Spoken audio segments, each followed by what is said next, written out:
Hello students, welcome to my YouTube channel Prajapati JE. आज हम करेंगे स्ट्रक्चर ऑफ एटम का नेक्स्ट वीडियो। आज का टॉपिक होगा हमारा photoelectric effect, black body radiation and Planck's quantum theory. तो चलो स्टार्ट करते हैं। हम आज का पहला टॉपिक हम कर रहे हैं प्लैंक्स क्वांटम थ्योरी। प्लैंक्स ने क्या एक्सप्लेन करा था वो हम देखेंगे। स्टार्ट करते हैं अपना टॉपिक। पहला टॉपिक है प्लैंक्स क्वांटम थ्योरी। अब प्लैंक्स ने क्या एक्सप्लेन करा था? टॉपिक है हमारा Planck's quantum theory. Planck's quantum theory काफी इंपॉर्टेंट पॉइंट है प्लैंक्स। अब प्लैंक्स ने क्या एक्सप्लेन करा था अब हम देखते हैं प्लैंक्स। ठीक है, पहले इनकी स्टेटमेंट क्या है? It state that the radiant energy, या बोल सकते हो the radiation energy emitted or absorbed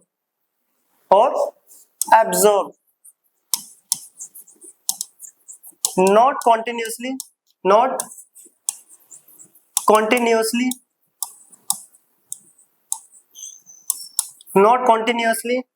but discontinuously in the form of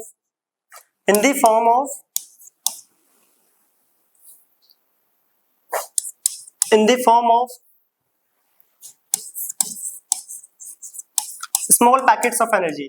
ये थोड़ा ध्यान देना इंपॉर्टेंट है। Word small packets of energy,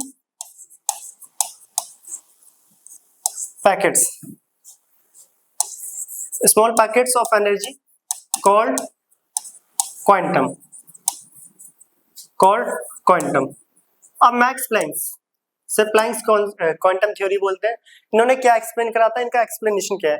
इन्होंने बोला कि जो रेडिएशन एनर्जी है, लाइट है, फॉर एग्जांपल लाइट कभी भी जब एमिट करती है, रिलीज होती है कैसे भी, तो वो कभी भी डिसकंटिन्यूअस फॉर्म में रिलीज होती है। क्या होता है? ऑलवेज डिसकंटिन्यूअस फॉर्म में रिलीज होती है, ना कि कॉन्टिन्यूअस फॉर्म। कहने का मतलब क्या है? एग्जांपल लेते हैं। सपोज करो ये रेडिएशन आ रही है कहीं से लाइट। हमें क्या लगता है कि लाइट जो होती है वो कॉन्टिन्यूअस आ रही है। क्या आ रही है? कॉन्टिन्यूअस। यस और नो? जो ये लाइट हमारे पास यहाँ पे भी आ रही है, जो स्क्रीन पे जो ये लाइट आ रही है, एमिट कर रही है जो ये स्क्रीन लाइट, और जो आसपास की जो लाइट है मेरे तक आ रही है, ये सब हमें फील हो रहा है कि ये कॉन्टिन्यूअस फॉर्म में आ रही है। बट एक्चुअली में ये कॉन्टिन्यूअस फॉर्म में नहीं आती। ये कैसे आती है? डिसकॉन्टिन्यूअस फॉर्म में। किस फॉर्म में आती है? Discontinuous form. अब डिसकॉन्टिन्यूअस फॉर्म का मतलब क्या है? डिसकंटिन्यूअस फॉर्म का मतलब है कि वो छोटे छोटे पैकेट्स के फॉर्म में एनर्जी रिलीज करती है, इस टाइप से।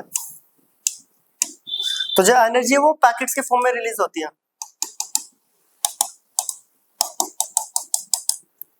ये जो छोटे छोटे दिख रहे हैं आपको, इसको बोलते हैं पैकेट्स ऑफ एनर्जी। इसको बोलते हैं पैकेट्स ऑफ एनर्जी। एनर्जी कभी भी कॉन्टिन्यूअस एमिट नहीं करती, हमेशा डिसकंटिन्यूअस फॉर्म में एमिट करती है। किस फॉर्म में करती है? Discontinuous form. डिसकंटिन्यूअस किस फॉर्म में? वो भी इस फॉर्म को बोलते हैं छोटे छोटे पैकेट्स के फॉर्म में रिलीज करती है। इन पैकेट्स ऑफ एनर्जी को बोलते हैं quantum. In packets of energy को बोलते हैं क्वांटम। स्टेटमेंट पे आते हैं, फिर एक्सप्लेन करते हैं। एग्जांपल लेके अभी, it state that the radiation energy emitted और एब्जॉर्ब नॉट कॉन्टिन्यूअसली। लाइट कभी भी कॉन्टिन्यूअसली एमिट नहीं करती। वो किसके फॉर्म में करती है? डिसकंटिन्यूअस फॉर्म में करती है, इन the form of small packet of energy. Small packets of energy, packets of energy के फॉर्म में। इसका देखो एग्जांपल समझते हैं। सपोज करो मेरे और ये जो सामने कैमरा लगा है, इसके बीच में एक ब्लड प्रूफ शील्ड है। अगर कोई वहां से एक पिस्टल से गोली को फायर करता है बुलेट को, तो मैं यहाँ से फील कर लूंगा उसे कि हाँ, जो मेरे सामने स्क्रीन लगी हुई है ब्लड प्रूफ, उस पर वो गोली लगेगी और मेरे को यहाँ से पता चल जाएगा कि कितनी बुलेट फायर हुई है, अगर जब बुलेट को पिस्टल से फायर करा जाएगा। ठीक है, अब बीच में ये जो शील्ड है ब्लड प्रूफ, कोई वहां से मशीन गन से अगर उस पर क्या कर रहा है? फायर कर रहा है। मशीन गन क्या करती है? एक बारी में बहुत सारी बुलेट को रिलीज करती है, उससे निकलती है बहुत सारी। तो हमें ये पता चलेगा हाँ, हमारे पर गोलियां तो चल रही है सामने वाली शील्ड पे, बट उसके नंबर्स हम कैलकुलेट करके नहीं बता सकते कि कितनी गोली हमारे ऊपर फायर करी गई है जो ये बुलेट प्रूफ शीशे पे टकराई है। पिस्टल के केस में क्या था? एक एक गोली आई, हम उस पर आवाज आएगी और हमें पता चल जाएगा एक गोली लगी है, दो गोली लगी है, तीन लगी है। बट अगर बात मशीन गन की थी, अगर मशीन गन ने फायर करा तब किसको, गोलियों को, और जो आगे शील्ड लगी हुई है इस पे हमें ये फील होगा कि एक साथ बहुत सारी गोलियां, ये नंबर्स हम कैलकुलेट नहीं कर सकते। तो यहाँ से ये पता चल रहा है कि अगर नंबर्स बहुत ज्यादा हो तो हमें कैसा फील होता है, जैसे कि कॉन्टिन्यूस, हमें लग रहा होगा देखो जब मशीन गन से फायर करी जाती है तो ऐसा लगता है कि कंटिन्यू गोली निकल रही है, उससे जो बुलेट्स होती है कंटिन्यू फायर करी जा रही है।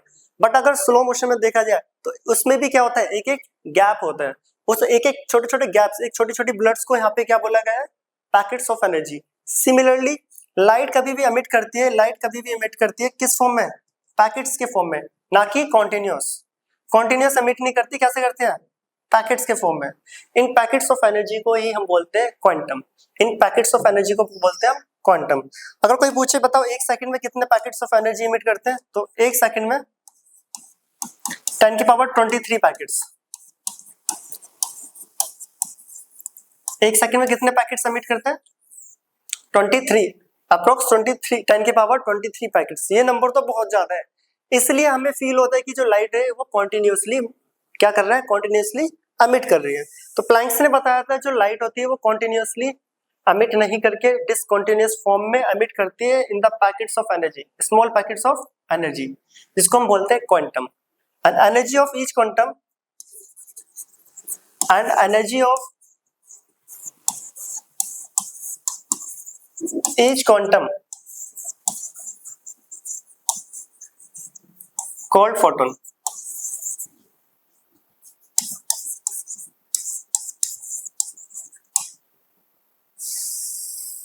Energy of each quantum called photon, और ऐसे पार्टिकल्स को हम फोटोन पार्टिकल्स भी बोलते हैं। क्या बोलते हैं इनको, एनर्जी पार्टिकल्स को फोटोन पार्टिकल्स। तो याद रखना, अगर आप एक गाड़ी के अंदर हो, बुलेट प्रूफ गाड़ी है, और आपके ऊपर किसी पिस्टल से फायर करा जा रहा है तो आप अंदर से बता दोगे कि आपके ऊपर कितने राउंड फायर हुए हैं। बट अगर कोई मशीन गन से फायर कर रहा है बुलेट प्रूफ शील्ड में, तो आप ये बताओगे कि हमारे पर फायरिंग हुई है, बट नंबर्स को कैलकुलेट नहीं कर सकते क्योंकि स्पीड और नंबर इतने ज्यादा थे, आपको लगेगा कि ये एक कॉन्टिन्यूअस फॉर्म है।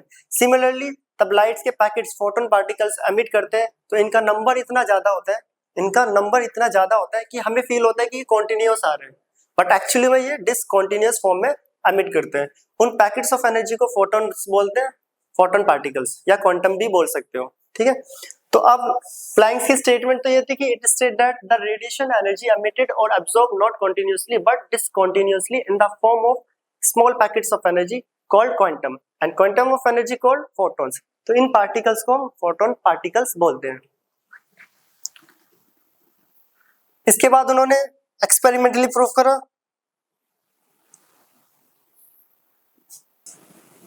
आगे देखते हैं हम।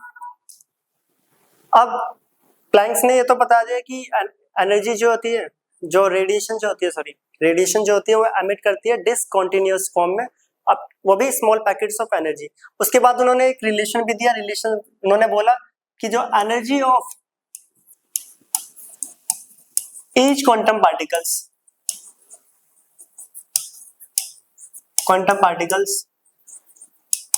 से फोटोन पार्टिकल्स बोल लो, इज डायरेक्टली प्रोपोर्शनल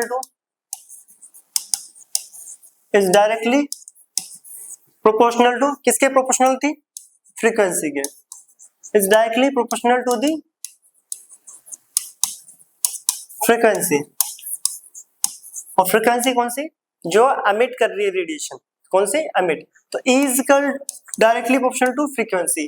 जो एनर्जी थी वो किसके प्रोपोर्शनल थी, फ्रीक्वेंसी। जैसे जैसे फ्रीक्वेंसी बढ़ा रहे थे एनर्जी ऑफ पार्टिकल्स बढ़ते जा रहा था, या जैसे जैसे एनर्जी इंक्रीज हो रही थी, कब हो रही थी एनर्जी, कब, तब फ्रीक्वेंसी बढ़ रहा था। तो प्रोपोर्शनल का साइन हटा तो यहाँ पे क्या है, कांस्टेंट। पर h यहाँ पे जो है वो प्लैंक्स कांस्टेंट है। ये फॉर्मूला इंपॉर्टेंट है, इसमें न्यूमेरिकल्स करेंगे इसी लेक्चर में। प्लैंक्स कांस्टेंट, इसकी वैल्यू होती है 6.626 10 की पावर माइनस 34 जूल सेकेंड, या बोल सकते हो 6.626 10 की पावर माइनस 27 अर्ग सेकंड, ठीक है। पर पहले जो वैल्यू है जूल सेकंड, ये सबसे ज्यादा यूज होने वाली है, ज्यादातर क्वेश्चन में यही वैल्यू यूज होती है। तो प्लैंक्स ने हमें बेसिकली बताया कि जो रेडिएशन एनर्जी होती है, रेडिएशन वो एमिट करती है डिसकंटिन्यूअस फॉर्म में स्मॉल पैकेट्स ऑफ एनर्जी, ना कि कॉन्टिन्यूअस फॉर्म में। ये काफी इंपॉर्टेंट है और ये फॉर्मूला इसका बहुत ही ज्यादा इंपॉर्टेंट। अब यहीं पे देख लो, अगर बोला जाए कि बताओ क्वांटम पार्टिकल या फोटोन पार्टिकल्स के जो पैकेट्स है वो 2 है, 3 है, 4, तो different different packets of energy के लिए आप फॉर्मूला यूज करेंगे हम n E is equal to n h nu. n यहाँ पे रिप्रेजेंट क्या करेगा, नंबर ऑफ पार्टिकल्स, n किसको रिप्रेजेंट करेगा, नंबर ऑफ पार्टिकल्स, याद रखना।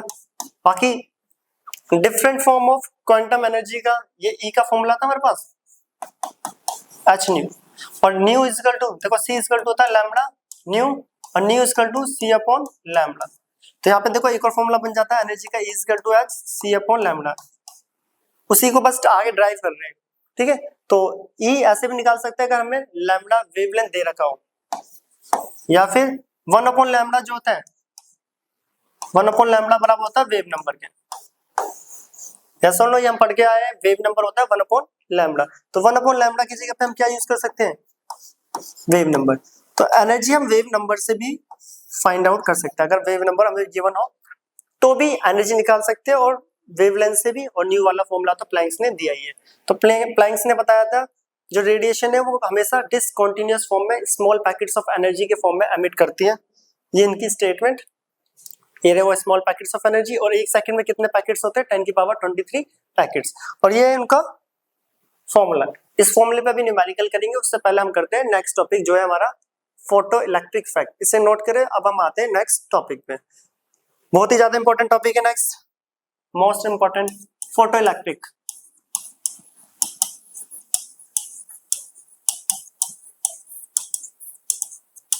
फोटो इलेक्ट्रिक इफेक्ट, फोटो नाम से क्या पता चल रहा है, photo means light, electric electricity generate करेंगे, तो photo electric effect. Photo electric effect होता है क्या है, ये बहुत ही ज्यादा इंपॉर्टेंट टॉपिक, और इसकी स्टेटमेंट क्या बोलती है, क्या इसके केसेस है और क्या इसका डायग्राम है, और इसके न्यूमेरिकल्स अभी हम इस लेक्चर में सब कवर करेंगे, ग्राफ भी। तो पहले देखते हैं इसकी स्टेटमेंट क्या बोलते हैं। स्टेटमेंट सॉरी, स्टेटमेंट बोलती है when a certain frequency of sunlight, when a certain frequency of sunlight fall on a metal surface, on a metal surface, when a certain frequency of sunlight fall on a metal surface, a minimum frequency, a minimum frequency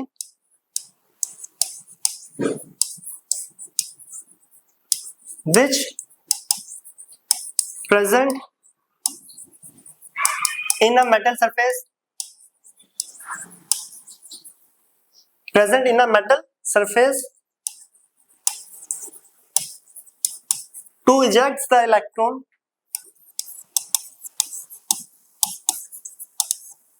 electrons from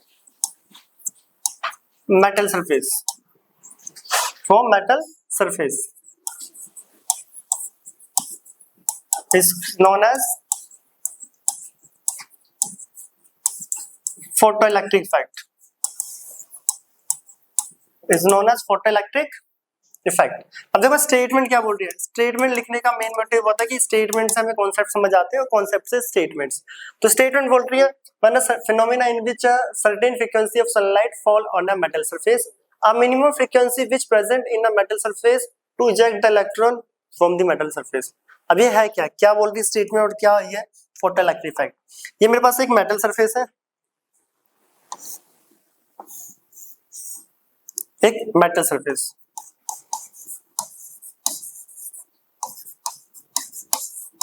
metal ही मान लो, surface क्या लिख रहा हूं, metal, ठीक है। एक ये क्या है, मेटल।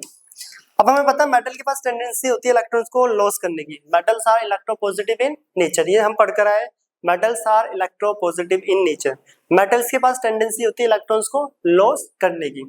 तो साइंटिस्टों ने क्या ऑब्जर्व करा, यहाँ जो एक्सपेरिमेंट करा उन्होंने एक लिखा, देखो when a certain frequency of sunlight, उन्होंने एक सर्टेन फ्रीक्वेंसी की लाइट इस मेटल सरफेस पे स्ट्राइक करी, एक सर्टेन फ्रीक्वेंसी की लाइट मेटल सरफेस पे स्ट्राइक करी। आप उसके लिए एक सनलाइट भी यूज कर सकते हो, ठीक है, एक इलेक्ट्रोमैग्नेटिक वेव, एक सनलाइट भी यूज कर सकते हो, ठीक है। एक सनलाइट को इंसिडेंट करा एक मेटल सरफेस पे, इसको बोलेंगे हम इंसिडेंट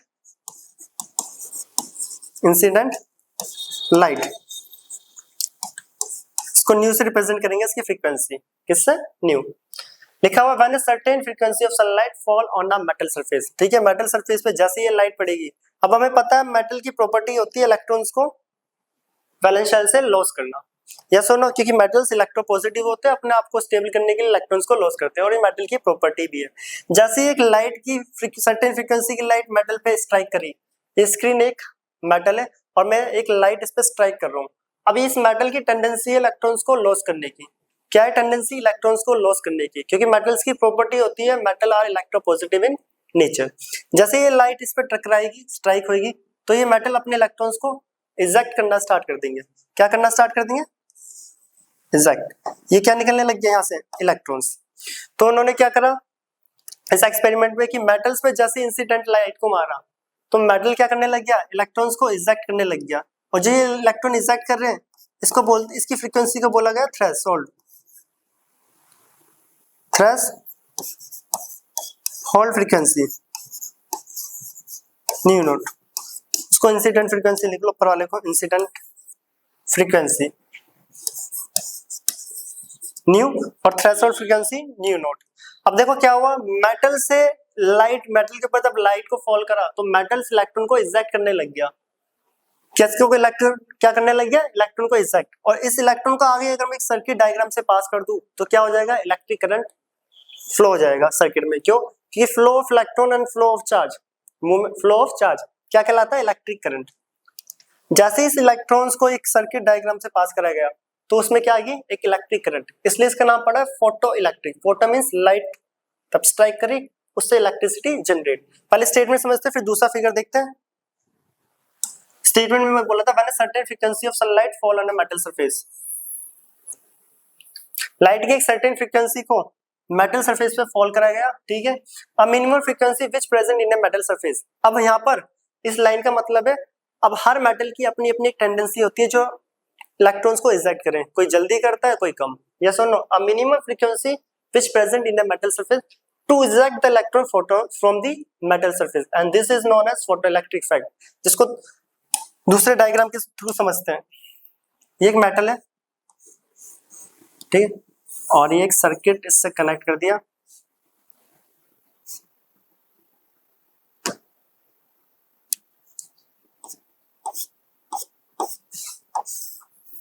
ये एमीटर,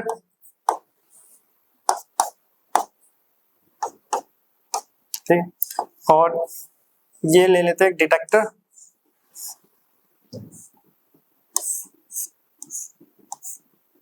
पहले नाम लिख देते हैं, इसका नाम है मेटल सरफेस, ये हमने ले लिया एक मेटल, ये बैटरी, ये एमीटर, ये डिटेक्टर,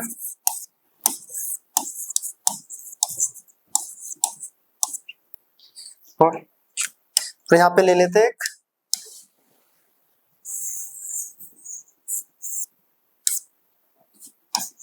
इवैक्यूएटेड ट्यूब, ट्यूब या चैम्बर बोलो, ठीक है, ये डिटेक्टर है और ये मेटल। अब जैसे ही कोई एक इंसिडेंट, जैसे ही कोई फोटोइलेक्ट्रिक इफेक्ट ने क्या बोला, जैसे कोई इंसिडेंट रेडिएशन लाइट की इस पर स्ट्राइक होगी, अब मेटल की टेंडेंसी होती है इलेक्ट्रॉन्स को इजेक्ट करना, क्योंकि metals are electropositive in nature, सही से समझना बहुत इंपॉर्टेंट है, स्टेटमेंट को दोबारा समझेंगे डायग्राम के थ्रू। तो देखो मेटल की टेंडेंसी होती है इलेक्ट्रॉन्स को इजेक्ट करना, तो ये मेटल्स क्या करेंगे, इलेक्ट्रॉन्स को इजेक्ट करना स्टार्ट कर देगा, या सुनो, और ये डिटेक्टर पे पता चल जाएगा कि इलेक्ट्रॉन्स आ रहे हैं, डिटेक्टर पे यहाँ पे कंफर्म हो जाएगा इलेक्ट्रॉन्स आ रहे हो, जैसे ही इलेक्ट्रॉन्स आगे फ्लो करेंगे तो एमीटर रीडिंग शो कर देगा और इसमें कुछ करंट की वैल्यू आ जाएगी, यस और नो, कुछ करंट की वैल्यू आ जाएगी। तो यहाँ पे क्या था कि सनलाइट से इलेक्ट्रिसिटी बन गई थी, क्या हो गया था, सनलाइट से इलेक्ट्रिसिटी, सनलाइट जैसे ही पास करी तो इलेक्ट्रॉन्स एमिट होने लग गए और उसको जब एक सर्किट से पास कराया गया तो इलेक्ट्रिसिटी जनरेट, इसलिए इसका नाम है फोटो इलेक्ट्रिक।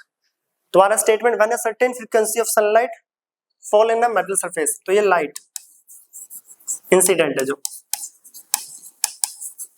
एक certain frequency of sunlight fall in a metal surface, a minimum frequency, metal की एक अपनी मिनिमम फ्रीक्वेंसी होगी जो इलेक्ट्रॉन्स को इजेक्ट करे, from the metal surface. This is known as photoelectric effect. This is known as photoelectric effect. ये काफी important statement, इसकी इंपॉर्टेंट है पहले, ठीक है, स्टेटमेंट और ये डायग्राम। अब देखते हैं जब ये इलेक्ट्रॉन एमिट कर रहे थे तो यहाँ पे इसका रिलेशन भी दिया गया है कि इस इलेक्ट्रॉन्स की काइनेटिक एनर्जी क्या आती है और इंसिडेंट और थ्रेशोल्ड, जो कि यहाँ पे थ्रेशोल्ड, जो कि कुछ बुकों में इसको वर्क फंक्शन से भी रिप्रेजेंट करते हैं।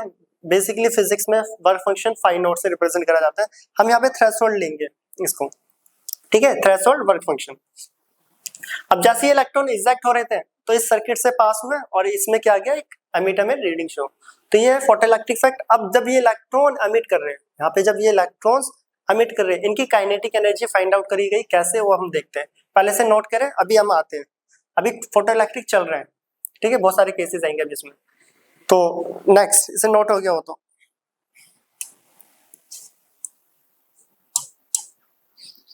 जो ये इलेक्ट्रॉन्स क्या कर रहे थे, इजेक्ट, इनकी जो काइनेटिक एनर्जी है, इनकी जो काइनेटिक एनर्जी वो थी E माइनस ई नोट, E माइनस ई नोट, और यहाँ पे E क्या है, E इक्वल टू अभी हम पढ़ क्या है, Planck's quantum theory, h nu, और E नोट क्या हो गया फिर, h तो कांस्टेंट है, न्यू नोट, न्यू इंसिडेंट है और न्यू नोट थ्रेशोल्ड, कौन सा है, थ्रेशोल्ड, यहाँ पे दिख भी रहा, देख लो ये रहा, ये इंसिडेंट न्यू और थ्रेशोल्ड है न्यू नोट। अब इसको अगर मैं पुट करूं वैल्यू, तो kinetic energy is equal to h nu minus h nu nought, h common आ गया, न्यू माइनस न्यू नोट, तो इन सब पे न्यूमेरिकल सभी आएंगे, ठीक है, इन सब पे क्या आएंगे, न्यूमेरिकल्स। कहीं पे थ्रेशोल्ड फ्रीक्वेंसी पूछा गया होगा, कहीं पे इंसिडेंट पूछेंगे, कहीं पे थ्रेशोल्ड वेवलेंथ पूछा जाएगा, कहीं पे काइनेटिक एनर्जी इलेक्ट्रॉन्स का पूछा जाएगा, कहीं पे वेलोसिटी ऑफ इलेक्ट्रॉन्स पूछ लेंगे, स्पीड क्या इलेक्ट्रॉन्स की इजेक्ट होने की, तो ये सब हम इस फॉर्मूले से फाइंड आउट करेंगे। इसको करने से पहले एक पॉइंट और देख लेना, इंपॉर्टेंट है ये।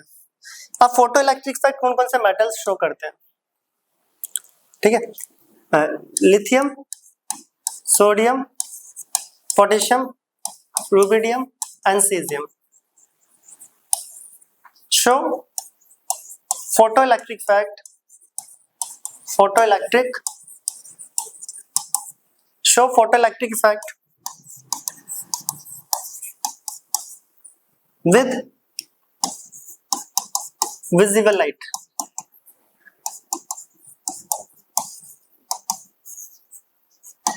तो विजिबल लाइट के साथ ये फोटोइलेक्ट्रिक इफेक्ट कौन कौन से मेटल शो करते हैं, lithium, sodium, potassium, rubidium and caesium. Important point है, याद होना चाहिए, विजिबल लाइट के साथ फोटोइलेक्ट्रिक इफेक्ट कौन शो करते हैं, lithium, sodium, potassium, rubidium and caesium, और यूवी लाइट के साथ जिंक एंड कैडमियम। सेकंड देख लेना point, zinc and cadmium show photoelectric effect, show photoelectric effect with UV light। तो ये पॉइंट इंपॉर्टेंट है और आ भी सकता है एग्जाम में कि बताओ विजिबल लाइट के साथ फोटोइलेक्ट्रिक इफेक्ट कौन कौन सा मेटल शो करते हैं, और अल्ट्रावायलेट लाइट के साथ कौन से मेटल शो करते हैं, फोटोइलेक्ट्रिक, जिंक एंड कैडमियम। तो बेसिकली फोटोइलेक्ट्रिक इफेक्ट है क्या, जब एक सर्टेन फ्रीक्वेंसी की लाइट किसी मेटल के ऊपर स्ट्राइक फॉल होगी तो मेटल इलेक्ट्रॉन्स को एमिट करता है, इजेक्ट करता है, इसी फिनोमेना को बोलते हैं photoelectric effect. Photo means light, electric means उसमें जो इलेक्ट्रॉन निकल रहे हैं उसको एक सर्किट से पास करके इलेक्ट्रिसिटी को जनरेट बोल सकते हो, जनरेट करा गया, एमीटर पे रीडिंग शो हो रही है, तो इसलिए इसको फोटो इलेक्ट्रिक इफेक्ट बोला जाता है। तो फोटो इलेक्ट्रिक इफेक्ट का ये डायग्राम इंपॉर्टेंट है, दोनों में से कोई भी बना सकते हो, इसके स्टेटमेंट और ये इसका फॉर्मूला। और फोटो इलेक्ट्रिक इफेक्ट कौन कौन से मेटल किस किस लाइट पे, विजिबल पे ये सब शो करते हैं, यूवी पे ये दोनों, ये इंपॉर्टेंट है, ये इंपॉर्टेंट है। अब आता है इसका केस, पहला केस से पहले एक बहुत इंपॉर्टेंट पॉइंट आने वाला है, जो ये इलेक्ट्रॉन्स एमिट होते हैं इनको बोलते हैं फोटो इलेक्ट्रॉन्स। क्या बोलते हैं इन इलेक्ट्रॉन्स को, फोटो इलेक्ट्रॉन्स।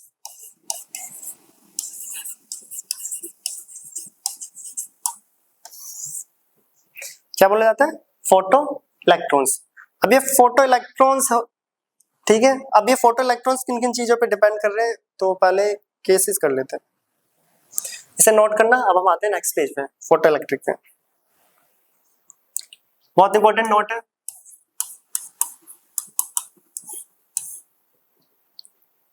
पहला कि अगर मैं फ्रीक्वेंसी को बढ़ाऊं, फ्रीक्वेंसी को अगर मैं बढ़ा दूं,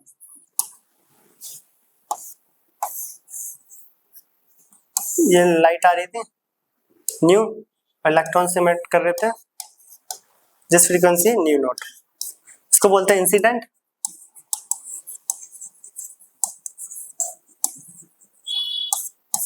और ये थ्रेशोल्ड।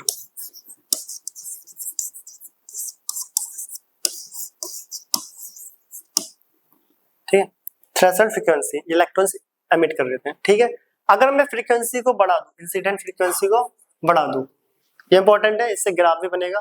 अगर इंसिडेंट फ्रीक्वेंसी को अगर हम इंक्रीज कर दें, फ्रीक्वेंसी को, लाइट की फ्रीक्वेंसी को, तो काइनेटिक एनर्जी ऑफ इलेक्ट्रॉन्स बढ़ जाता है। याद रखने, ध्यान देने वाली चीज है, अगर हम फ्रीक्वेंसी को बढ़ाते हैं तो काइनेटिक एनर्जी बढ़ती है, ना कि फोटो इलेक्ट्रॉन्स ज्यादा एमिट होंगे।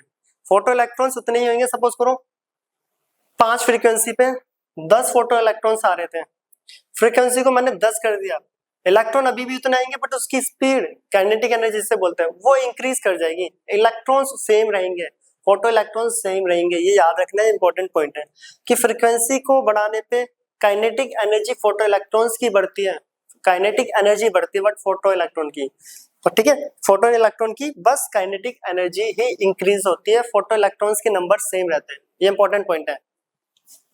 और इसमें सेकंड पॉइंट देख लो, और इंटेंसिटी अगर मैं बढ़ाऊं, इंटेंसिटी ऑफ लाइट इंसिडेंट की, अगर इंटेंसिटी हम बढ़ाएं तो number of photo electrons increase होते हैं, फोटो इलेक्ट्रॉन्स जिसे बोलते हैं फोटो इलेक्ट्रॉन्स बढ़ते हैं but kinetic energy remain same.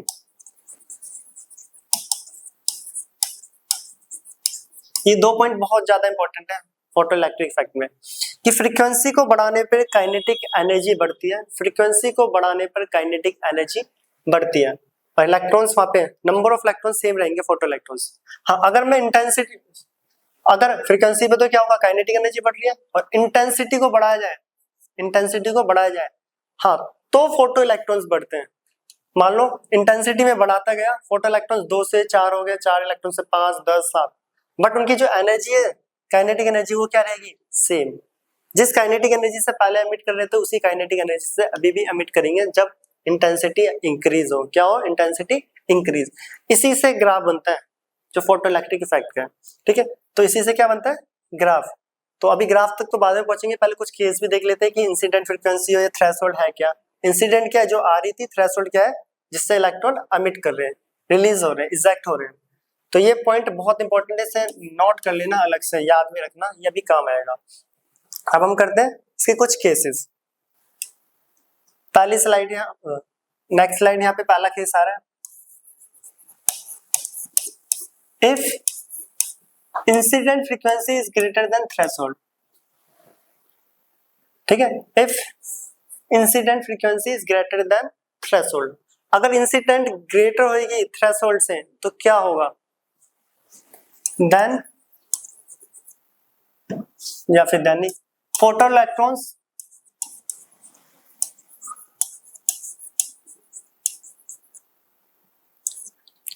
with certain kinetic energy, with certain kinetic energy will be formed। अगर इंसिडेंट फ्रीक्वेंसी ग्रेटर होगी थ्रेशोल्ड से, उस केस में फोटो इलेक्ट्रॉन्स एमिट करेंगे, वो भी किसी एक सर्टेन एनर्जी के साथ, उस केस में इलेक्ट्रॉन्स एमिट करते हैं। कंडीशन क्या होनी चाहिए फोटो इलेक्ट्रिक इफेक्ट के लिए, पहली और इंपॉर्टेंट, कि इंसिडेंट फ्रीक्वेंसी हमेशा क्या होती है, थ्रेशोल्ड से ज्यादा होती है।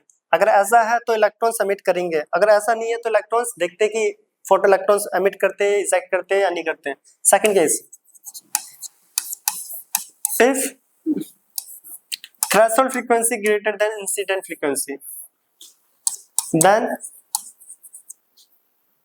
no photoelectrons ejected। अगर इंसिडेंट फ्रीक्वेंसी थ्रेशोल्ड से कम है तो यहाँ पे कोई भी फोटो इलेक्ट्रॉन्स हमें नहीं मिलेंगे। अगर इंसिडेंट फ्रीक्वेंसी उस मिनिमम फ्रीक्वेंसी से कम है जिससे इलेक्ट्रॉन एमिट करें, या ये बोल सकते हैं, या बोल सकते हो कि इंसिडेंट फ्रीक्वेंसी की वैल्यू थ्रेशोल्ड से कम है। थ्रेशोल्ड का क्या है मतलब है कि मान लो ये एक मेटल सरफेस है, इसको इलेक्ट्रॉन इजेक्ट करने के लिए 15 फ्रीक्वेंसी चाहिए, बट आप इसे प्रोवाइड कर रहे हो कितनी, 40। कितनी कर रहे हैं, 40। आप इंसिडेंट कम कर रहे हो, इस केस में कम से कम 50 तो करना है उसको इलेक्ट्रॉन इजेक्ट करने के लिए। हाँ ज्यादा कर सकते हो पर मिनिमम 50 तो होना चाहिए। अगर इंसिडेंट की वैल्यू अगर थ्रेशोल्ड से कम है तो कोई भी फोटो इलेक्ट्रॉन्स इजेक्ट नहीं करेंगे। पहला था अगर इंसिडेंट की वैल्यू ज्यादा है, मान लो 60, तो फोटो इलेक्ट्रॉन्स इजेक्ट करेगी एक सर्टेन काइनेटिक एनर्जी से। अगर इंसिडेंट और थ्रेशोल्ड दोनों इक्वल है, मान लो किसी को मिनिमम 50 चाहिए मेटल को इजेक्ट करने के लिए फ्रीक्वेंसी, और हम 50 ही दे रहे हैं, तो उस केस में क्या होगा, case third, if nu is equal to nu nought, incident and threshold equal है, देन फोटो इलेक्ट्रॉन्स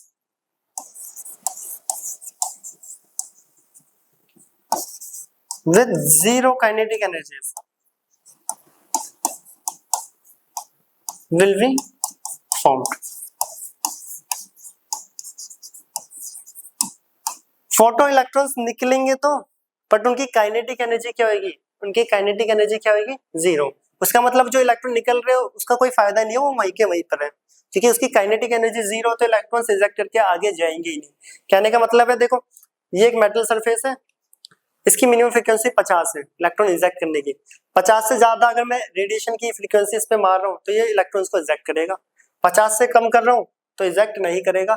अगर 50 ही कर रहे हैं इक्वल, तो इलेक्ट्रॉन निकलना तो चाहिए बट उनकी काइनेटिक एनर्जी जीरो हो जाएगी, जिसके कारण वो इलेक्ट्रॉन वहीं के वहीं पर है, तो वहां पे भी फोटो इलेक्ट्रिक इफेक्ट शो नहीं होगा। तो फोटो इलेक्ट्रिक इफेक्ट शो होगा पहले केस में, इन दो केसेस में फोटो इलेक्ट्रिक इफेक्ट शो नहीं होगा, इन दोनों केस में फोटो इलेक्ट्रिक इफेक्ट शो नहीं होगा। ये केस है बहुत इंपॉर्टेंट जिसमें पहला वाला वेरी वेरी इंपॉर्टेंट, और ये भी आ सकते हैं, आते भी है असर्शन रीजन टाइप क्वेश्चन में, इसको नोट करें। अब हम बनाते हैं फोटो इलेक्ट्रिक इफेक्ट का ग्राफ, तो ग्राफ को हम यहीं पे ड्रॉ कर लेते हैं, ग्राफ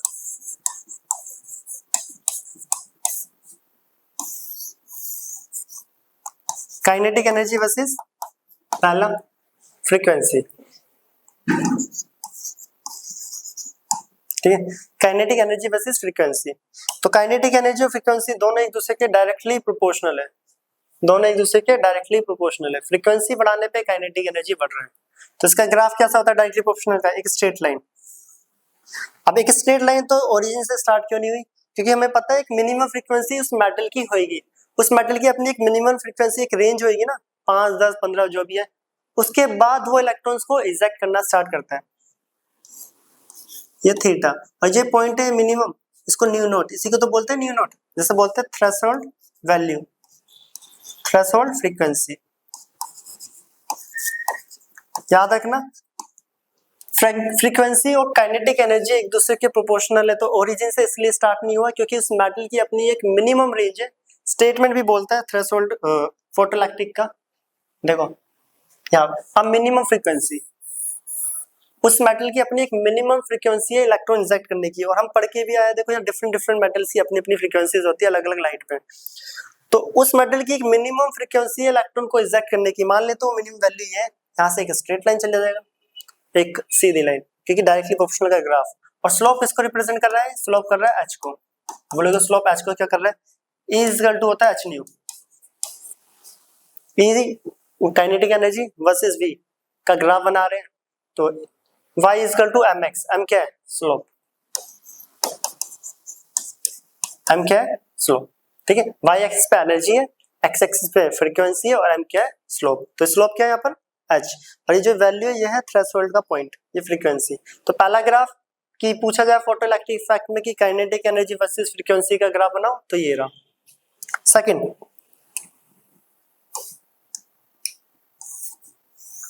इसे बना रहे काइनेटिक एनर्जी वर्सेस इंटेंसिटी,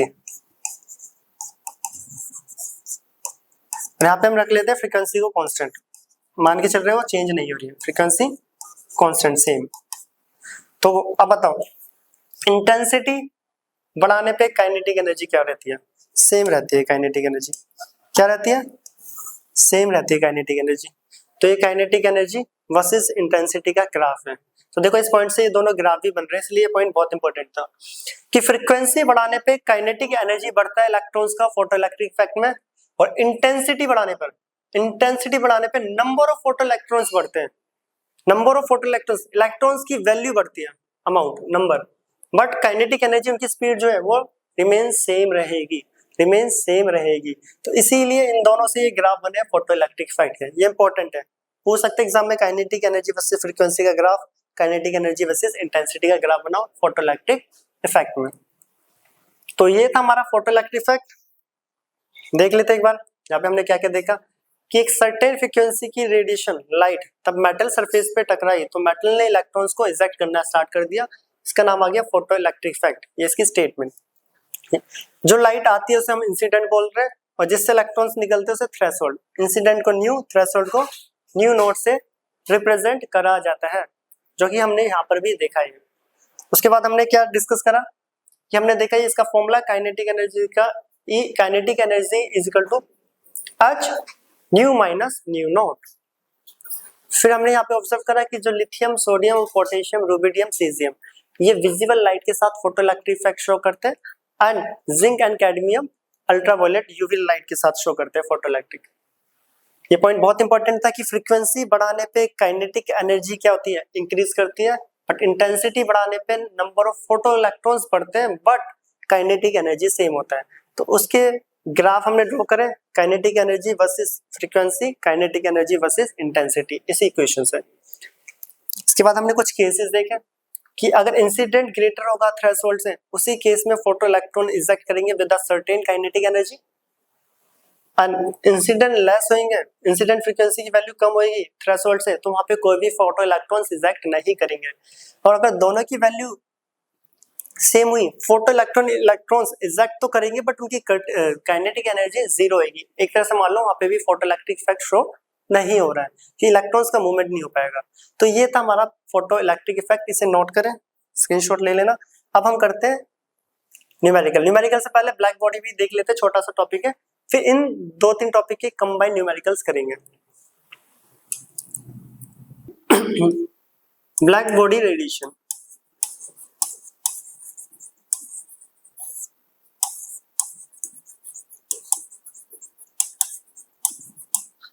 ये एक आइडियल कॉन्सेप्ट है, फर्स्ट ऑफ ऑल ये एक आइडियल कॉन्सेप्ट है। अब क्या स्टेटमेंट बोलती है देखते हैं, फिर समझते हैं। An ideal body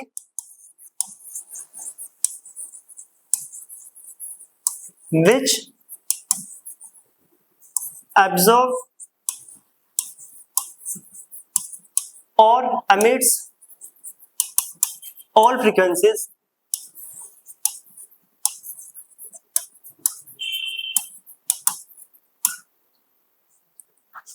full stop. The radiation emitted such a body, the radiation emitted such a body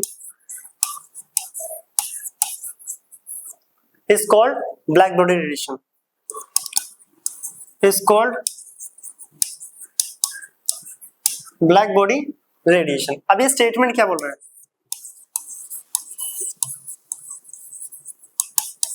पहला ही वर्ड आ रहा है an ideal body, an ideal body. ये एक आइडियल कॉन्सेप्ट है। क्या है? एक आइडियल कॉन्सेप्ट। ऐसी कोई बॉडी जिसके ऊपर जितनी भी लाइट टकरा रही है, जा रही है उसके ऊपर, वो सभी लाइट को एब्जॉर्ब कर रहे हैं। 100% या तो एब्जॉर्ब कर ले या 100% एमिट कर दे, या तो 100% को एब्जॉर्ब कर ले या 100% को एमिट कर दे। ऐसी बॉडी को ब्लैक बॉडी बोलते हैं। बट ऐसा कोई ऑब्जेक्ट नहीं होता, ऐसी कोई बॉडी नहीं है और ऐसा कोई मटेरियल नहीं है जो 100% रेडिएशन को या तो एब्जॉर्ब कर लेता है या फिर एमिट कर लेता है। तो इसलिए एक आइडियल कॉन्सेप्ट है। कहने का मतलब ये मान लेते एक ब्लैक बॉडी है, ये एक ब्लैक बॉडी है, ऐसी ऑब्जेक्ट, ऐसी बॉडी कि जिसके ऊपर अगर लाइट फॉल हो रही है, वो लाइट को क्या कर ले? कंप्लीटली एब्जॉर्ब, लाइट उससे बाहर ही नहीं आ पा रही।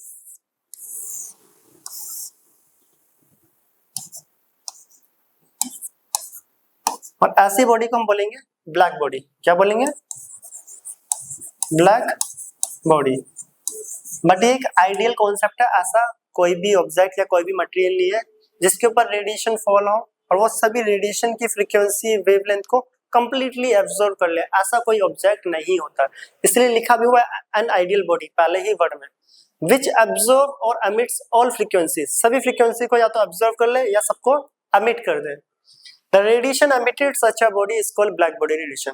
और ऐसी बॉडी अगर कंप्लीटली जो एमिट कर रहा है उसी को हम ब्लैक बॉडी रेडिएशन, या कंप्लीटली एब्जॉर्ब कर रहा है उसे हम ब्लैक बॉडी बोलते हैं। ठीक है, क्या बोलते हैं? Black body. तो ब्लैक बॉडी का कॉन्सेप्ट तो इतना ही है, बट यहाँ पे एक पॉइंट और देख लेते हैं। अभी अगर किसी भी ऑब्जेक्ट को अगर हम लाइट हीट कर रहे हैं, लाइक आयरन से नोट करें, on heating iron, on heating iron, it first become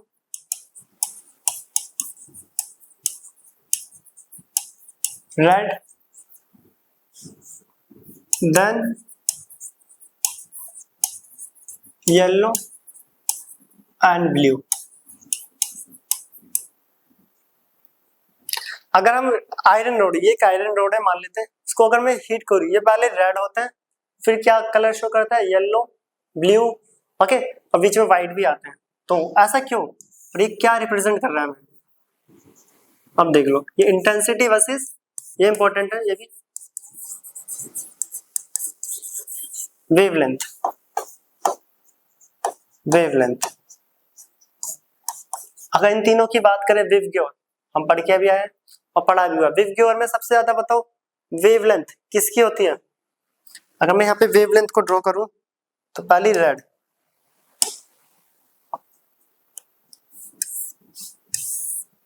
red light की वेवलेंथ काफी ज्यादा होती है, वेवलेंथ बड़ी। और दूसरी बात करें, दूसरा कौन सा कलर है? येलो।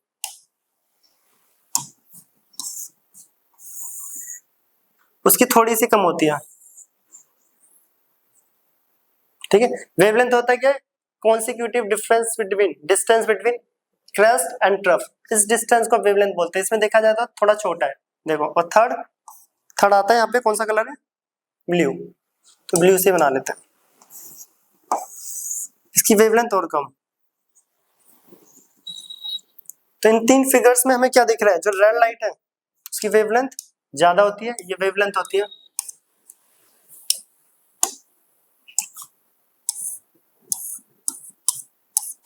ये इसकी वेवलेंथ येलो लाइट की, और ये वेवलेंथ ब्लू लाइट की। तो तीनों की वेवलेंथ मैंने सामने पहले ही ड्रॉ कर दी है। रेड की वेवलेंथ ज्यादा होती है, येलो की कम और ब्लू की और कम। तो इंटेंसिटी और वेवलेंथ का ग्राफ भी आता है फोटो ब्लैक बॉडी रेडिएशन में। वो ग्राफ कुछ इस टाइप से, जो रेड लाइट है वो कुछ अपना ऐसा कर्व शो करती है। ठीक है, और दूसरी की बात, अगर मैं दूसरी बात करूँ येलो लाइट, तो येलो लाइट का कर्व कुछ ऐसा दिखता है। एंड ब्लू ले लेते हैं, ये ब्लू लाइट का कर्व, यहाँ पे थोड़ा सा रब कर देते हैं। तो ये ऐसा बिहेवियर क्यों शो करता है? और पूछा जाता है कि T1, T2, T3 किसका टेम्परेचर ज्यादा और कम है? T1 ले लेते हैं, T2 एंड T3। ठीक है, ये कर्व है हमारे पास। अब इसको समझते हैं हम, कहाँ गया ये कि, तो ये इंटेंसिटी वर्सेस वेवलेंथ का कर्व बना रहे हैं ब्लैक बॉडी रेडिएशन में। किसी भी ऑब्जेक्ट, किसी भी नहीं, यहाँ पे आयरन को जब हमने हीट करा तो पहले वो रेड हुआ टेम्परेचर पे, उसके बाद टेम्परेचर बढ़ता गया तो वो येलो कलर शो करता है, एंड देन और टेम्परेचर इंक्रीज करोगे तो ये ब्लू। तो ब्लू कलर किसको रिप्रेजेंट कर रहा है? ब्लू कलर रिप्रेजेंट कर रहा है मैक्सिमम टेम्परेचर को। अगर देखा जाए तो यहाँ पे T3 क्या होगा? Greater T2 and T1। क्यों? क्योंकि हाई टेम्परेचर पे वो कौन सा कलर शो करता है? ब्लू। तो हाई टेम्परेचर वाली जो पीक होगी वो कौन सी होगी? ब्लू। और दूसरा एक और चीज यहाँ पे देख लेना, intensity on increasing increases intensity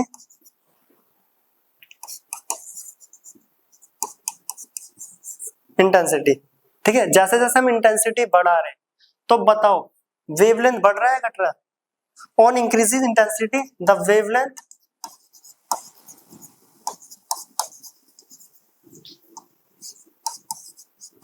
is decreases. ये बहुत इंपॉर्टेंट लाइन है, sorry. And reach a maximum value. Maximum value. अब कहने का क्या मतलब है इसका, ये क्या बोल रहे हैं स्टेटमेंट, ये ऑन इंक्रीजिंग इंटेंसिटी, जैसे हम इंटेंसिटी बढ़ाते हैं, इंटेंसिटी बढ़ रही है तीनों कर्व की, ठीक है. मैंने कलर पहले ही शो कर दिए, इससे इजीली एक्सप्लेन हो जाता है. जैसे हम इंटेंसिटी को बढ़ा रहे हैं तीनों की, इंटेंसिटी बढ़ाने पे वेवलेंथ डिक्रीज हो रही है. इसका मतलब देखो, इंटेंसिटी सबसे ज्यादा किसकी है, रेड की इंटेंसिटी अगर देखा जाए, ये रेड की इंटेंसिटी पे की है, ये येलो की है और ये ब्लू. जैसे जैसे इंटेंसिटी बढ़ रही है तो वेवलेंथ घट कैसे रहे, हमें पता है. जो जैसे ही इंटेंसिटी बढ़ रही है, देखो इसका अगर मैं आगे वेव बनाऊंगा ब्लू कलर की, तो इसकी वेवलेंथ यहाँ पे आएगी, और वही अगर मैं ब्लू येलो की बनाऊं तो इसकी वेवलेंथ थोड़ी ज्यादा, और यही रेड की आगे ड्रॉ करूंगा इसकी पूरी वेव, तो इसकी वेवलेंथ और ज्यादा, जिसको मैंने पहले ही आगे ड्रॉ कर दिया है. ये रेड वाला ये रहा, यहाँ पे से उठा के रखें, ये येलो वाली फिगर एंड ये ब्लू वाली. तो बताओ इन तीनों में से सबसे ज्यादा वेवलेंथ किसकी है, जिसकी इंटेंसिटी कम है, और किसकी वेवलेंथ सबसे कम है, जिसकी इंटेंसिटी सबसे ज्यादा होगी. और अक्सर प्रैक्टिकली ऑब्जर्व हुआ है, प्रैक्टिकली देखा जाता है कि जैसे जैसे हम टेम्परेचर बढ़ाते हैं, इंटेंसिटी इंक्रीज होती है, तो वेवलेंथ क्या हो जाती है, डिक्रीजेस. ये लिखा है ऑन इंक्रीजिंग इंटेंसिटी और temperature the wavelength is decreases and reach a maximum value, reach a maximum value. तो यहाँ पे जो मैक्सिमम वैल्यू वाले हैं, जो मैक्सिमम वैल्यू वाले हैं, ठीक है. अब कलर बाय चांस आपको एग्जाम में कलर तो दिए नहीं रखे होंगे, जो मैक्सिमम वैल्यू वाला उसकी वेवलेंथ क्या है, सबसे मिनिमम. और सबसे मिनिमम कौन होता है, ब्लू कलर. और ब्लू कलर कब शो करता है मेटल में, जब उसे हीट करा जाता है, रेड के बाद येलो, येलो के बाद ब्लू. तो हाई टेम्परेचर पे कौन सा कलर शो कर रहा है, वो ब्लू. हाई टेम्परेचर पे कौन सा कलर शो करता है, ब्लू. तो ये मतलब इसका कि हाई टेम्परेचर पे ब्लू करता है, उससे लो पे येलो, और उससे लो पे रेड. या पहले बोल सकते हैं पहले रेड फिर येलो फिर ब्लू. तो कोई पूछ भी नहीं इन तीनों को T1 T2 T3, तो किसका टेम्परेचर सबसे ज्यादा हुआ, कॉमन सी बात है T3 का ही हुआ, क्योंकि येलो कलर सबसे मैक्सिमम शो कर रहा है. हमें कैसे पता चल रहा है, सॉरी येलो नहीं ब्लू, हमें कैसे पता चल रहा है ये ब्लू कलर की वेव है, बताओ कैसे पता चलेगा, क्योंकि ब्लू की वेव लेंथ येलो से छोटी होती है. इसको अगर मैं ड्रॉ करूंगा आगे, वो जो मैंने पहले ही बता दिया, इसकी वेव को आगे ड्रॉ करोगे ऐसे, और इसकी वेव को आगे ड्रॉ करोगे और इसकी करोगे तो ये आगे बहुत बड़ी जाएगी. तो ब्लू की वेवलेंथ कम होती है. तो टेम्परेचर बढ़ाने पर ऑन इंक्रीजिंग इंटेंसिटी और टेम्परेचर वेवलेंथ क्या हो जाती है, डिक्रीज. ये पता होना चाहिए. और साथ ही साथ ये कर्व में जो टेम्परेचर T1 T2 T3 इनमें से किसका टेम्परेचर ज्यादा है, वो भी हमें पता चल गया, ब्लू का ज्यादा होता है. तो ये था हमारा ब्लैक बॉडी, और ये थे ब्लैक बॉडी का इंटेंसिटी और वेवलेंथ का कर्व, जो कि बहुत मोस्ट इंपॉर्टेंट टॉपिक है, तो पूछा जाता है. इन्हीं की वजह से हम स्टार्स की जो लाइट को देखकर रेड, येलो, ब्लू, व्हाइट, उसके बेसिस पे बता देते कि किस स्टार्स का टेम्परेचर ज्यादा है और किसका कम, किस स्टार का टेम्परेचर ज्यादा है और किसका कम. अगर स्टार से लाइट ब्लू आ रही है तो उसका मतलब क्या है, उसका टेम्परेचर हमारे सन से तो काफी ज्यादा है. उसका टेम्परेचर हमारे सन से क्यों ज्यादा है, क्योंकि देखो ब्लू लाइट कब शो करती है, वो मैक्सिमम इंटेंसिटी पे, मैक्सिमम टेम्परेचर पे. तो उससे हम स्टार्स की का टेम्परेचर बता सकते हैं, सन जो स्टार्स होते हैं उनका. तो ये इंपॉर्टेंट है, इसे नोट कर लेना. अब हम आते हैं न्यूमेरिकल सेक्शन पे. पहला न्यूमेरिकल है the number of photons of light having wavelength 100 nanometre.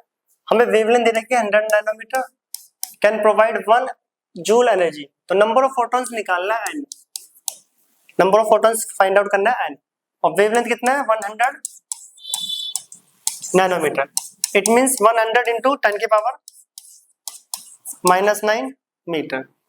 ठीक है, और चलो करते हैं सॉल्व. तो हमें पता है n निकालना है, E equal to NH new,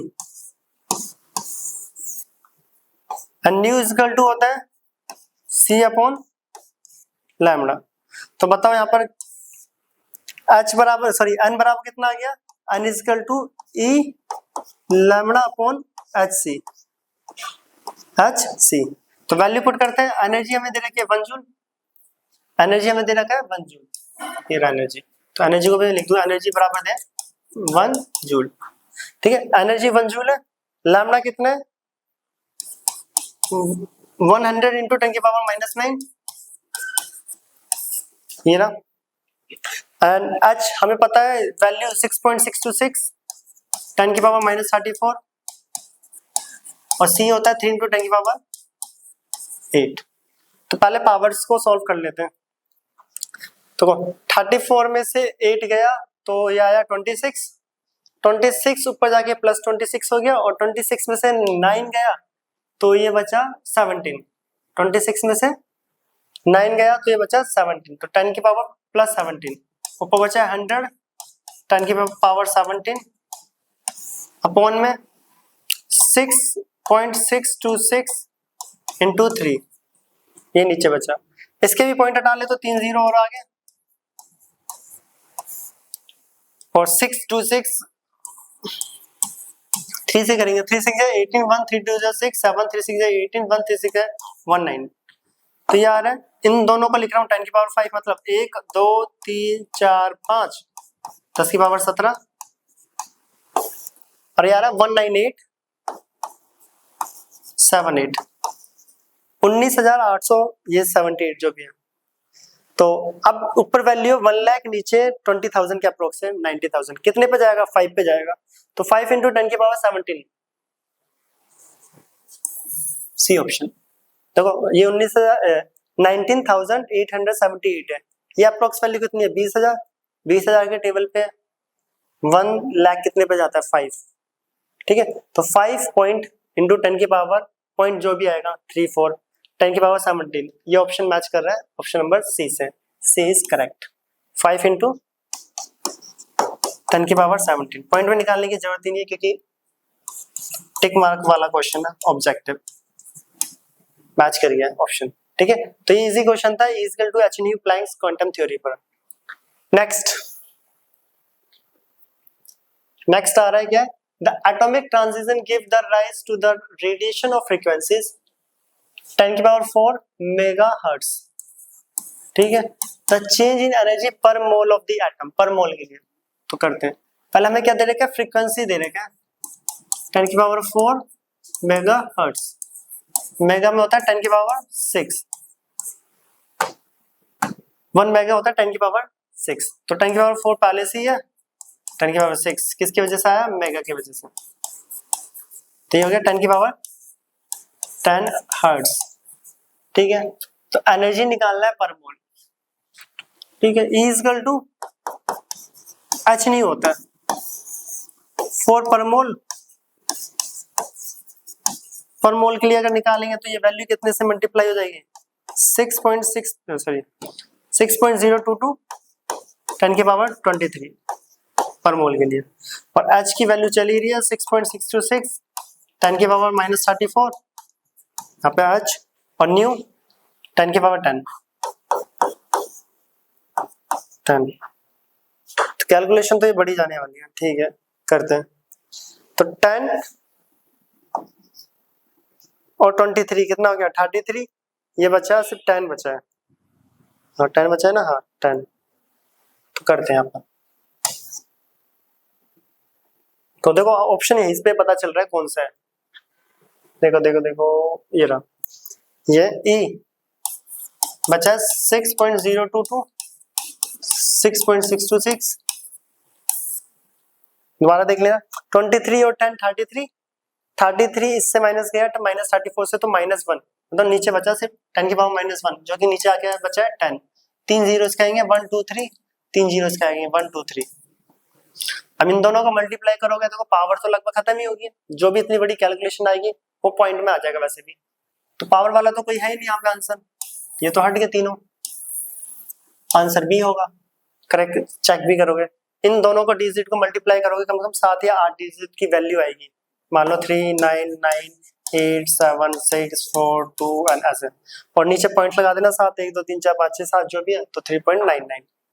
तो आगे कैलकुलेट करने की जरूरत नहीं है, यहीं पे पता चल रहा है इतनी पावर बचेगी ही नहीं किसी में, पावर्स तो सारी कैंसिल आउट, तो option number is B is correct. तो टाइम बचाना होता है ऑब्जेक्टिव न्यूमेरिकल्स में, पहचानो क्या वैल्यू है क्या आंसर आ रहा है। नेक्स्ट आ रहा है question, a radiation of wavelength lambda illuminates a metal and eject photoelectrons. Photoelectric का क्वेश्चन है, ठीक है, फोटोइलेक्ट्रिक का क्वेश्चन है ये ना, फोटोइलेक्ट्रॉन्स को इजेक्ट कर रहा है, maximum kinetic energy 1 electron volt. Another radiation, दूसरी रेडिएशन जिसकी वेवलेंथ है λ/3 इजेक्ट है फोटोइलेक्ट्रॉन जिसकी काइनेटिक एनर्जी है 4, इसकी काइनेटिक एनर्जी है 4, ये इसका वेवलेंथ, इसकी काइनेटिक एनर्जी और इसका wavelength lambda. What will be the work function? तो याद होगा मैंने बताया था वर्क फंक्शन, थ्रेशोल्ड एनर्जी को बोलते हैं वर्क फंक्शन, ठीक है, capacity of doing work called energy. यहाँ पे जो वर्क फंक्शन है वो थ्रेशोल्ड एनर्जी को बोला जाता है, वर्क फंक्शन जो है थ्रेशोल्ड एनर्जी को। सेम टॉपिक फिजिक्स में भी है, थ्रेशोल्ड एनर्जी, वर्क फंक्शन, ठीक है, मतलब ई नोट फाइंड आउट करना है। तो गिवन क्या क्या पहले वो देखते हैं, क्वेश्चन अच्छा है। तो वेवलेंथ, पहला वेवलेंथ हमें दे रखा है लैम्बडा,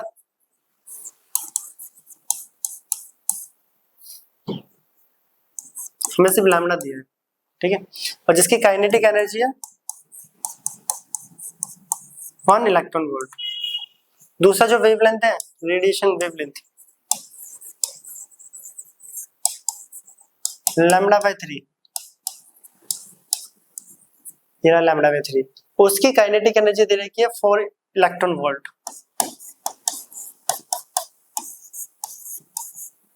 अब बोला बताओ ई नॉट कितना होगा। तो एक इक्वेशन यहाँ से बनेगी और एक वहां से, तो करते हैं, हमें पता है we know photoelectric effect, photoelectric effect बताता क्या कि जो काइनेटिक एनर्जी बराबर होती है E minus E not, E minus E not, E minus E not, और कुछ गिवन है, हाँ चलो ठीक है। तो E पर चलो E नॉट फाइंड आउट करना है, तो E nought is equal to E minus kinetic energy, E minus kinetic energy, yes और no, E minus kinetic energy. तो E nought is equal to E होता है H nu minus kinetic energy, और इसको और simply E nought is equal to HC upon lambda minus kinetic energy, minus kinetic energy. इस फॉर्मूले के लिए अब हम दो इक्वेशन बनाएंगे इस फॉर्मूले से, इसको पहले मैं हाईलाइट कर दूं, ये हम पढ़ के आए पीछे फोटोइलेक्ट्रिक इफेक्ट में, ठीक है, फोटोइलेक्ट्रिक। पहले में बोल रहा था कि काइनेटिक एनर्जी जब 1 इलेक्ट्रॉन वोल्ट है, ये तो फॉर्मूला है जो नॉर्मल पीछे ड्राइव करके है, काइनेटिक एनर्जी तब 1 इलेक्ट्रॉन वोल्ट है, वेवलेंथ लैम्बडा है, तो ई नॉट निकालो, और दूसरे में बोला है कि λ/3 वेवलेंथ है और काइनेटिक एनर्जी 4 इलेक्ट्रॉन वोल्ट है। तो बताओ इन दोनों के लिए electron E not work function जिसे बोलते हैं, थ्रेशोल्ड एनर्जी जिसे बोलते हैं, कितना होगा। अब फ्रॉम फर्स्ट देखो, पहला जो क्वेश्चन है अकॉर्डिंग टू क्वेश्चन, हमें ई नॉट निकालना, अलग कलर से लिख रहा हूं मैं, HC upon lambda, HC upon lambda, इसमें लैम्बडा लेना है माइनस 1 इलेक्ट्रॉन वोल्ट, ये होगी इक्वेशन फर्स्ट, ये होगी इक्वेशन फर्स्ट, यस और नो, ठीक है, इसको और सिंपली लिखे क्या, ठीक है, तो यहाँ पे देख लो लाइन डाल देते हैं, ये क्वेश्चन फर्स्ट है। सेकंड क्या बनेगी, E nought is equal to HC upon λ/3 है minus 4 electron volt, equation second, 4 electron volt equation second. इसको और सिंपली लिखूं, E nought is equal to 3 पर चला गया, HC upon lambda minus 4 EV, इसको दे देते इलेक्ट्रॉन सेकंड, इक्वेशन सेकंड। अब इन दोनों इक्वेशन को सॉल्व करके हमें ई नॉट निकालना है, इन दोनों इक्वेशन को सॉल्व करके ई नॉट निकालना है।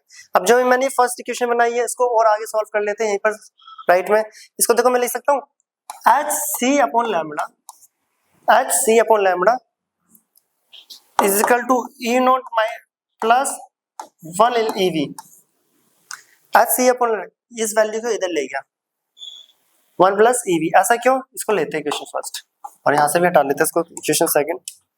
ऐसा इसलिए क्योंकि देखो यहाँ पे वैल्यू सॉल्व हो जाएगी, यहाँ पे भी एच सी अपॉन लैम्डा की वैल्यू निकालो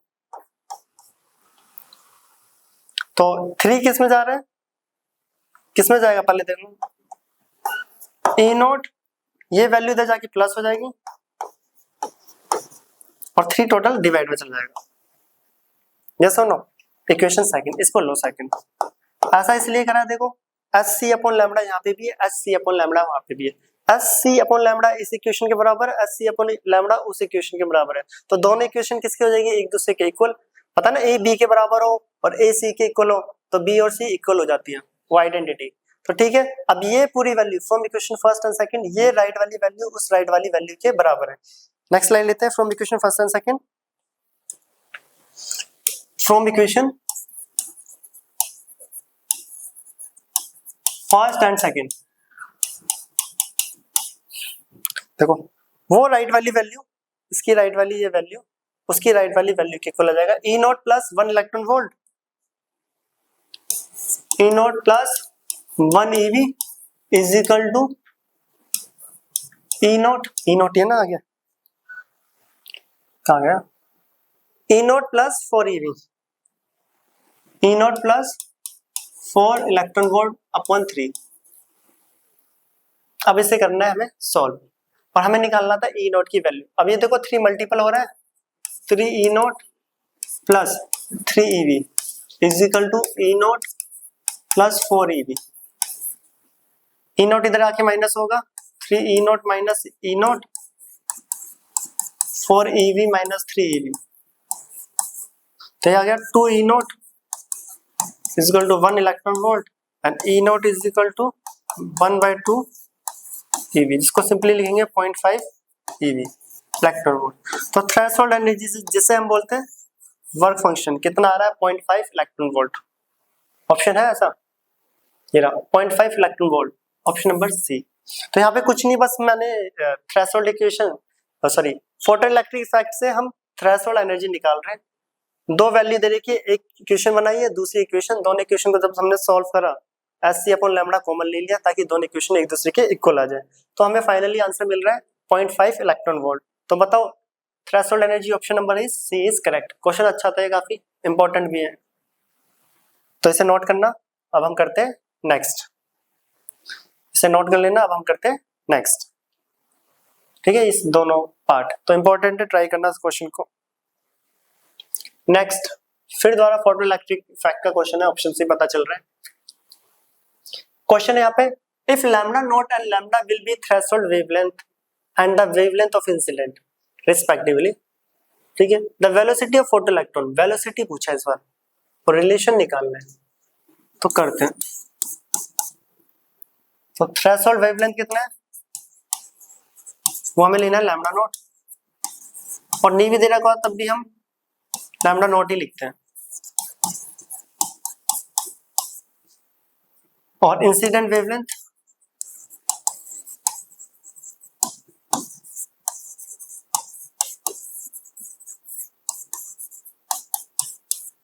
लैम्डा, ठीक है। तो बोला है velocity of photo electrons v निकालना है, नॉर्मल वेलोसिटी, ठीक है, v सिंबल ये न्यू थोड़ा सा कर्व करके लिख रहे हैं, तो v मींस वेलोसिटी है, v का मतलब यहाँ पे वेलोसिटी है। तो बोला है वेलोसिटी ऑफ फोटो इलेक्ट्रॉन्स बताओ क्या होगा, तो करते हैं, ठीक है। We know photo electric effect हमें क्या बताता है कि काइनेटिक एनर्जी बराबर होता है E minus E nought, H nu minus H nu nought, H common आ गया, न्यू माइनस न्यू नॉट, इसको और सिंपली अगर लिखे आगे तो kinetic energy equal to H common आ गया, न्यू होता है सी अपॉन लैम्डा, न्यू होता है सी अपॉन लैम्डा, और न्यू नॉट हो जाएगा सी अपॉन लैम्डा नॉट, या सुनो सी अपॉन लैम्डा नॉट, इन दोनों का एलसीएम ले तो लैम्डा लैम्डा नॉट एलसीएम है, ये हो जाएगा C lambda not minus C lambda, LCM लेने के बाद काइनेटिक एनर्जी। ठीक है, आगे देखो, ये एलसीएम ले लिया। ठीक है, इन दोनों से क्या कॉमन आ रहा है? इन दोनों से कॉमन आ रहा है सी। क्या कॉमन आ रहा है? सी। तो kinetic energy is equal to H C common आ गया, लैम्डा नॉट माइनस लैम्डा, और ये लैम्डा लैम्डा नॉट चल रहा है नीचे। काइनेटिक एनर्जी बराबर होता है half M V square H C lambda not minus lambda lambda lambda naught. तो हमें तो वेलोसिटी निकालनी है, तो वेलोसिटी बराबर कितना हो गया? एच सी अपॉन एम, नीचे गया 2 यहाँ पे मल्टीपल हो गया। देखो क्या कर दिया मैंने। ठीक है, 2 मल्टीप्लाई हो गया और एम डिवाइड में गया, lambda not minus lambda lambda lambda naught, and V square square हटा, पूरे पे आ गया रूट। तो 2hc upon m lambda not minus lambda lambda lambda naught. ये ऑप्शन जो भी है वही answer. 2hc lambda not minus lambda lambda m नीचे, और दूसरा क्या है? अच्छा यही ऑप्शन है सी, उसमें तो कुछ है ही नहीं। तो ऑप्शन नंबर सी देखो, 2hc upon m lambda not lambda upon lambda lambda naught. तो रिलेशन बताना था इनमें से कौन सा करेक्ट है? वेलोसिटी। तो वेलोसिटी के लिए कौन सा ऑप्शन करेक्ट है? Option number C is correct. ये भी काफी इंटरेस्टिंग सा क्वेश्चन है, ऐसे क्वेश्चन आते हैं, इसे नोट करो। अब हम करते हैं नेक्स्ट क्वेश्चन अपने टॉपिक का। तो नेक्स्ट आ रहा है the energy of photon of radiation having the wavelength. Energy बतानी है, वेवलेंथ कितना है? 300 नैनोमीटर। प्लैंक्स का क्वेश्चन है, इसको सिंपली लिखेंगे 300 इंटू 10 की power -9। 1 nanometre is equal to 10 की पावर -9 मीटर। तो एनर्जी बोला, ये तो इजी क्वेश्चन है, is equal to h nu, और nu is equal to c upon lambda. सारी वैल्यू पुट करो और आंसर आ गया 6.626 10 की पावर -34, 3 इंटू 10 की पावर 8, और लैम्डा कितना है? 300, 10 की पावर -9।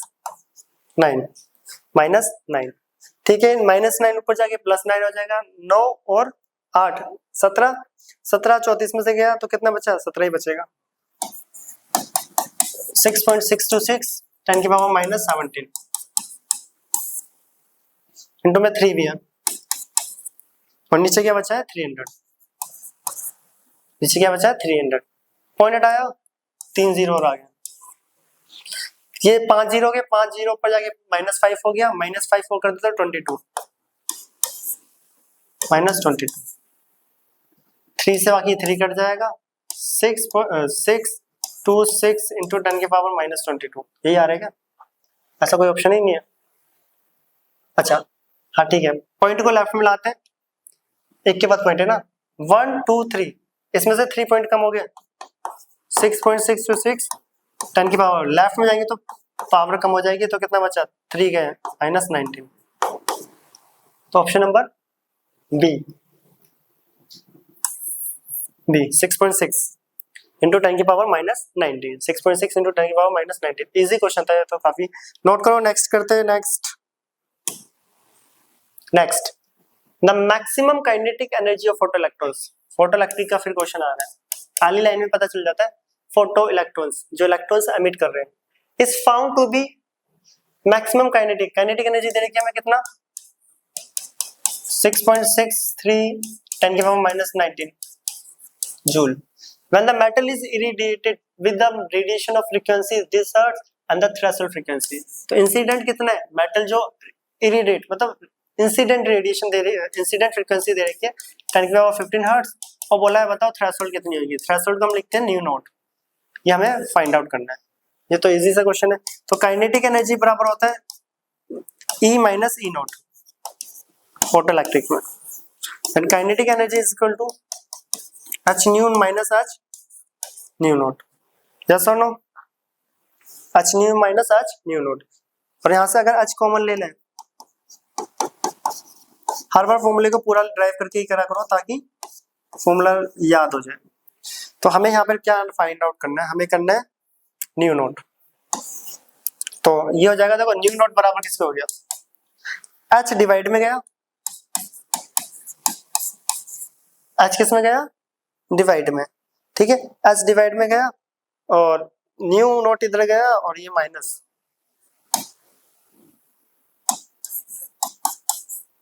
देखो न्यू नोट को मैं इधर ले गया, एच डिवाइड में गया, न्यू नोट को इधर हो गया और वो इधर जाके वैल्यू माइनस, तो मैंने गलत लिखा, तो ये होगा sorry new minus kinetic energy upon H, इधर से, ठीक है, kinetic energy upon H, nu minus nu note.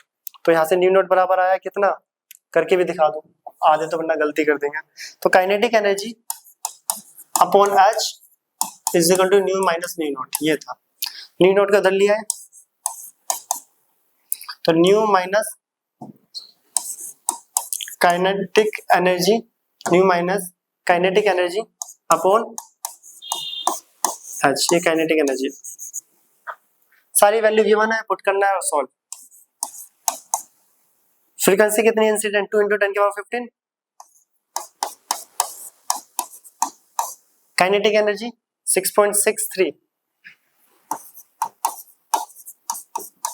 Minus 19 और ये है 6.626, वो भी वही होती है अप्रोक्सीमेटली 3, ठीक है,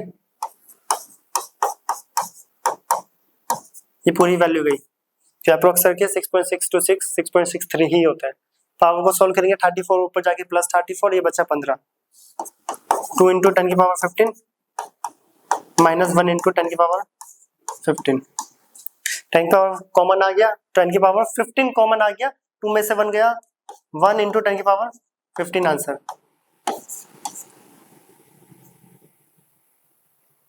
option A, option number is a is correct, 1 × 10⁻15। Clear. Next, ये भी इजी था, डायरेक्ट क्वेश्चन था फोटोइलेक्ट्रिक इफेक्ट का, इसे नोट करें, अगला क्वेश्चन कर रहे हैं अब। Next, the maximum kinetic energy और the ejected electron when the irradiated radiation of the frequency, incident frequency कितना दे रखा है, तो सेम ही क्वेश्चन है, बस हल्की सी वैल्यू चेंज है। काइनेटिक एनर्जी -20 जूल, तो थ्रेशोल्ड पूछा है, तो अभी अभी देखो सेम क्वेश्चन कर रहा है, ये रहा सेम है, ये बस यहाँ पे 2 × 10⁻15 था, इस बार 2 × 10⁻14 है, तो डायरेक्ट जो रिलेशन है उसी से करता हूँ, डायरेक्ट हमारा आया था nu naught is equal to nu minus kinetic energy upon H, same question इसलिए पीछे से रिलेशन देखो ये ड्राइव कर रखा है, न्यू नोट निकालना है, सेम है, बस एक पावर का फर्क है, 15 की जगह 14, तो इस फाइनल रिलेशन में ही वैल्यू पुट करते हैं और सॉल्व करते हैं। तो जैसे हम इसे सॉल्व करेंगे कितना आ रहा आंसर है, न्यू नोट, न्यू कितना है 2 × 10⁻14 माइनस 6.63 10⁻20 गिवन है, ये रहा, और ये होता है 6.626 10⁻−34, तो ये आया देखो 2 × 10⁻14 माइनस ये पूरा गया, पावर गया 10⁻14, 20 और 34 कितना बचा पावर, -14 ऊपर जाके +14, दोनों से क्या कॉमन आ गया 10⁻14, 2 - 1, तो 1 × 10⁻14 हर्ट्ज, तो ऑप्शन 14 +14 है ना, ये रहा ई ऑप्शन भी है इसमें, 1 × 10⁻14 +14 सेकंड इनवर्स प्लस में पावर, ठीक है, ऑप्शन नंबर ई। तो ये दोनों बिल्कुल सेम क्वेश्चन थे, इजी फोटोइलेक्ट्रिक इफेक्ट, तो ये थे हमारे न्यूमेरिकल्स किसके, फोटोइलेक्ट्रिक इफेक्ट और प्लैंक्स क्वांटम थ्योरी। तो आज हमने क्या क्या सीखा, आज हमने करा कि प्लैंक्स क्वांटम थ्योरी क्या है, रेडिएशन एनर्जी एमिट करता है डिसकंटीन्यूअस फॉर्म में, पैकेट्स के फॉर्म में, फिर हमने पढ़ा फोटोइलेक्ट्रिक इफेक्ट की सर्टेन फ्रीक्वेंसी मेटल पे अगर फॉल है तो मेटल इलेक्ट्रॉन्स को इजेक्ट करता है, जिसे हम फोटो इलेक्ट्रॉन्स बोलते हैं, उसका कुछ रिलेशन पढ़े, न्यूमेरिकल्स करें। एंड नेक्स्ट पढ़ा था black body radiation. Black body radiation क्या था, ये एक आइडियल कॉन्सेप्ट होता है जो रेडिएशन को या तो कंप्लीटली एब्जॉर्ब करे या कंप्लीटली एमिट करे। वो होता है ब्लैक बॉडी रेडिएशन। फिर हमने उनके बेस पे कुछ न्यूमेरिकल्स ट्राई करे, ये कुछ न्यूमेरिकल्स थे, तो इसे नोट करें। अब हम मिलते हैं नेक्स्ट लेक्चर में इसी चैप्टर की नेक्स्ट वीडियो के साथ, एंड बाय।